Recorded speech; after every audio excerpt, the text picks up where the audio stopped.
Thank you. Chair now recognizes the young lady from California, Ms. Barragan. Thank you. Madam Secretary, I serve as the second vice chair for the Congressional Hispanic Caucus, and it's been some time since you've come, you've met with us. Will you commit today to coming back to meet with the Congressional Hispanic Caucus? Yes. Okay, we do that soon? Yes. Great, thank you. Madam Secretary, we know that ex-FBI Director James Comey took contemporaneous memos on his meeting with Trump and his interactions. We also know that your former boss, Secretary John Kelly, also wrote contemporaneous internal memos about his interactions with the president, in particular, how he was ordered to give Mr. Kushner the top security clearance. My question is very simple, and I remind you, Ms. Secretary, that you are under oath. Have you taken any contemporaneous memos about your interactions with President Trump? No, I have not. Madam Secretary, do you know how many children have died in CBP custody under your tenure as Secretary? Yes, so we have the numbers for CBP and ICE. Can you give me the numbers of how many children have died? Yes, I can. If you'll give me 1 second, I just don't want to misspeak. But this last year we had, or so far this year, we've had 3, as you know, in CBP custody. So far, Madam Secretary, are you expecting more children to die? No, ma'am, I just want to be accurate with the time. To be clear, any death is a tragedy. Any death should be prevented. And part of what I've asked this body to do is change the laws so that we have a better chance. Do you know the names of the children that have died? One was a stillborn death, but the other 2 were Felipe and Jacqueline. Have you spoken to their families at all, Madam Secretary? I have not spoken with their families, no, ma'am. Okay. I want to turn to a slide that I have. If we can put it up, there it is. You testified that asylum seekers are not being turned away at the ports of entry. Was that your testimony here today? They are not turned away. They are brought in. I'm not sure if you're talking about the Migrant Protection Protocol, but in that case, any asylum seeker who comes to a port of entry, you basically have just said their claim. Okay, well, let me tell you, Madam Secretary, either you're lying to this committee or you don't know what's happening at the border. And I have been there firsthand, and I have seen it twice. More recently, it just happened on Saturday when I happened to be crossing the border with my mother. And I heard a gentleman say, I'm from Honduras, I want to apply for asylum. He was already at the turnstile at the Ped West entry. And the agent said, sir, unless you have a visa, you need to leave, you need to go away. They didn't say what you just said people do. They didn't say, here is where you go get on a list. They didn't say, here is the information where you go get access to counsel. As a matter of fact, I pulled out my phone, I started to record, and you know what? I was asked to stop recording.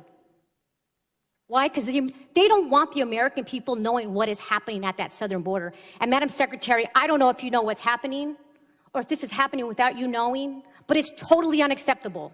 And as a member of this committee, you're darn right I'm going to hold you accountable for knowing what's happening at the bottom. Do you know that 2 members of Congress had to sleep overnight and spend 14 hours in the cold on the concrete at the Otay Mesa port of entry so that Maria, the woman who was tear gassed at the port of entry, would be allowed to present herself because she was on U.S. soil, and legally that's what asylum allows? Did you know that? Ma'am, what I know is I would ask you... Yes or no? Did you know that 2 members of Congress had to do that? I know that we have a process. Okay, you obviously don't know. But see, this is what I'm saying. You don't know these things. 2 members of Congress. Does it take 2 members of Congress to be there to witness somebody presenting themselves for asylum at the port of entry? That's not what the law says. Are you familiar with the asylum laws, Madam Secretary?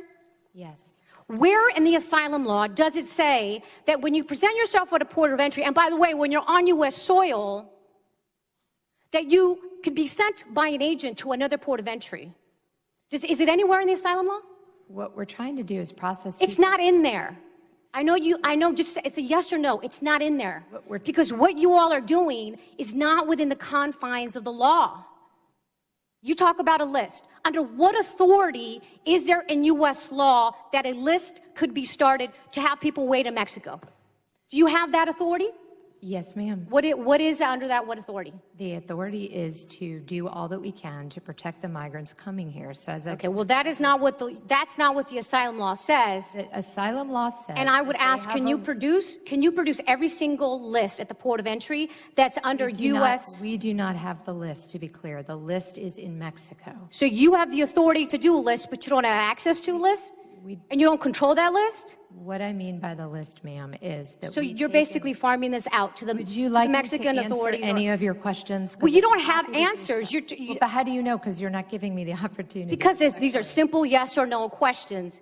It's authority is, hey, there's this law, this is what it's under, and you haven't done that. The very last thing I just want to say, because my time is up, is you said that you waited to give direction on how to implement the zero tolerance policy because you wanted to do it with compassion. Do you know how outrageous that sounds? You wanted to separate children and families, and you wanted to do it with compassion. So in the meantime, you didn't do anything at all, and you let kids be separated without tracking them. Do you know how outrageous that is, Madam Secretary? You have no feeling, no compassion, no empathy here. Gentlelady's time has expired. I yield back. Thank you. Measure the efficiency of all these taxpayer invested dollars. Does a wall work? How efficient is that versus, investing, for example, in a fusion center in the Northern Triangle? Any thoughts? Are we putting one together, these matrix, and how these investments work? Yes, sir. A lot of that is covered in the Border Security Improvement Plan, but we're happy to come brief you in detail on anything you'd like us to cover. Love to have a Sure. detailed deep dive on these matrices on the efficiency. Now, Mr. Rose, if I can, please. Thank you, Chairman. Madam Secretary, it's good to see you again. And, I want to start off, first of all, I don't doubt your love of this country. And I understand that you're serving it. That's not what this is about. But what this is about here is solving problems and saving lives and upholding our values.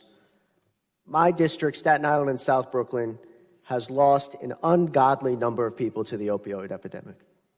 My district has lost an ungodly number of people to terrorist attacks. So as we look at the facts, I want to make sure that we're operating on the same plane here. First of all, is it true that your data, your own department's data, shows that the vast majority of drugs coming through the border, heroin, methamphetamine, fentanyl, are found at ports of entry? Where we can detect it, yes, sir. In most cases, it's over 80%. Right, but I just want to clarify, we don't know what's coming between Well, ports of entry. that's what I want to get into next. Okay. So now you could easily say in response to that, that's true, but that's just what we're measuring. Do you have any sense then of across the entire border, across the entire country, hypothetically, theoretically, based off your simulations, what percentage of our drugs is coming in from ports of entry or any other sources? What is the breakdown? The breakdown, and I'm happy to show you the modeling. We'd love to come in and chat more. What I can tell you is the instances of interdiction of illicit drugs has gone up across the board. So it's gone up at the ports of entry thanks to new technology, but it's also unfortunately gone up between ports of entry. When you try to compare the two, the majority of the drugs continues to come through the ports of entry, but we're seeing the amount increase between the ports of entry. So the vast majority are still coming in through the ports of entry based off these models? Yes, and thank you for the NII equipment. Yep. So then what my question is what are your priorities based off that model? Mm-hmm. And please, for the respect of all of our intelligence, because I'm doing my best to respect yours and your service, what are your priorities based off that model to address fentanyl streaming into our country and killing our kids? So what we do, we look at it from a risk-based perspective, today's threats, but we also have to anticipate where the flows go tomorrow, which is why between the ports is concerning. But as you know, we also look at the mail, so we've used the authorities that we have to work to identify the fentanyl coming from China. We're working with China on, they've agreed to make illegal some of the precursors to fentanyl, so we're working there.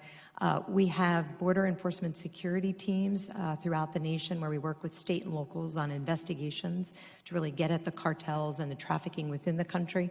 And then we work at the source through the National Targeting Center with our international partners to ensure as much as we can that what's... But what I did ask, and again, I'm trying not to be adversarial here, is in terms of based off this model and the fact that you're dealing with limited, not zero-sum amount of funds, your priorities, my understanding, are mail, ports of entry. I did not hear you say, though, that my priority to prevent the children in Staten Island and throughout this country from dying from overdoses is the border wall. So I want to understand here, because that's what we've declared a state of emergency around. Yeah, well, that's what we declared it around. So I want to understand how many less children will be dying because of this border wall. And I do not understand the math or the science or the planning behind this. That's my issue. I do not understand how this leads to any positive effect on the opioid epidemic, to any positive effect in terms of our efforts at counterterrorism. What models are this based off of? we're happy to come share with you in detail, sir, but in general, the impedance and denial prevents that smuggling through that part of the border where we have physical barrier. So the criminal then has a choice. They can try to smuggle it through the ports of entry where we're also increasing technology, or they go and find another part of the border that is unsecured. So you think that our current stance with this additional investment at ports of entry is satisfactory at this point? No, sir. I think it helps us at the ports of entry, but what we see is the increase of interdiction of drugs between ports of entry. How much more money do you need at our ports of entry? Right now, we have this wonderful influx to get NII machines, so I'd love to get back to you. We're going to see how much more that improves our ability to interdict. Thank you.